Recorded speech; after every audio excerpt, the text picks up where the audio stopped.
కేసీఆర్ 10 ఏళ్ళు అధికారం ఇస్తే ఏం చేసిండు? ఉద్యమకారులకు గుర్తింపు గౌరవం దక్కలే. కవిత కేశవరావు జాదవ్కు అధికారికంగా అంత్యక్రియలు చేయలే, తెలంగాణేతరులకు మాత్రం లాంఛనాలతో చేశారు. వాస్తవంగా మరి తెలంగాణలోకి అయితే ఎక్కడ కూడా చేయలే. తెలంగాణేతరులకు ఆయన నాగేశ్వరరావు వీళ్ళు చనిపోతే అధికారిక లాంఛనాలతో చేసిండు. పని అన్నాడు. మనది కాకుండా ఇంతకుముందు కేసీఆర్ ఏమని అంటాడు, కేసీఆర్ది ఏమైనా అరిగేదా కరిగేదా? కనీరేంటే అయ్యిపోయా. అందుకనే గసంటోన్ని అధికారంలో కూసబెట్టి ఎవడో దానం చేసిండు, ఎవరిదో సొమ్ము ఎవడో దానం చేసిండు అన్నట్టు పంజాబ్ రైతులకు, మహారాష్ట్ర రైతులకు ఎవరినో తీసుకొని వచ్చి మహారాష్ట్రని ఇక్కడ ఆఫీసులలో పెట్టుకొని అక్కడ పని చేయర్రని ఈ రకంగా తెలంగాణ పైసలు అన్నీ ఆగం చేసిండు అట్లా. అందుకనే ఇప్పుడు కవిత బయటికి వచ్చి చెప్తుంది అన్నీ. కవిత మాటలు పట్టుకొని ప్రభుత్వం కూడా మరి ఏమైనా చర్యలు తీసుకుంటే బాగుంటుందని చెప్పేసి జనాలు కూడా చాలా ఆలోచన చేస్తూ ఉన్నారు. అట్లా రవీంద్ర భారతిలో ఎవరెవరో విగ్రహాలు పెడుతున్నారు. తెలంగాణ వాసులను బలి తీసుకున్న కేబీఆర్ పేరుతో పార్క్ ఇంకా ఉండడం బాధాకరం. తీసేయాలి, కేబీఆర్ పార్క్ కూడా తీసేయాలి. వాస్తవానికి సరే పరిపాలించిర్రు ఉమ్మడి ఆంధ్రప్రదేశ్ని, అంటే ఆ పరిపాలించినల్లా కొంతమంది ప్రజలు కూడా భాగస్వాములు అయ్యారు కాబట్టి కొంతమంది ఉంచవచ్చు.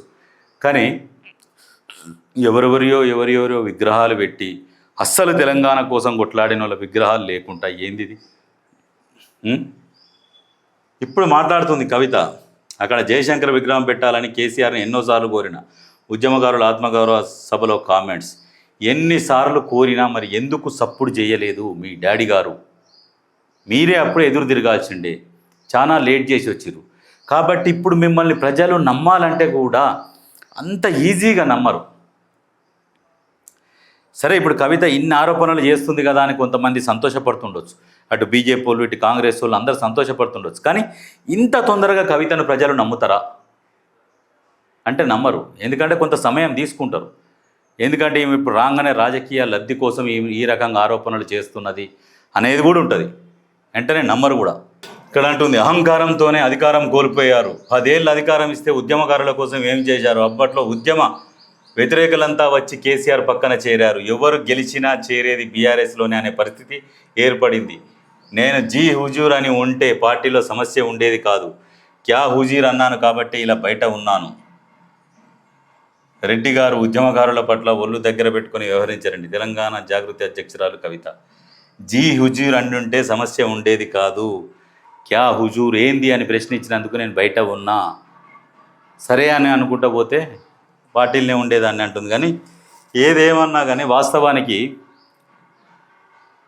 ఉద్యమకారులు ఉద్యమ ద్రోహులేమో కేసీఆర్ పక్కన చేరి ఉద్యమకారులనే అనగదొక్కిరు. ఇది వాస్తవం, ఇదే జరిగింది.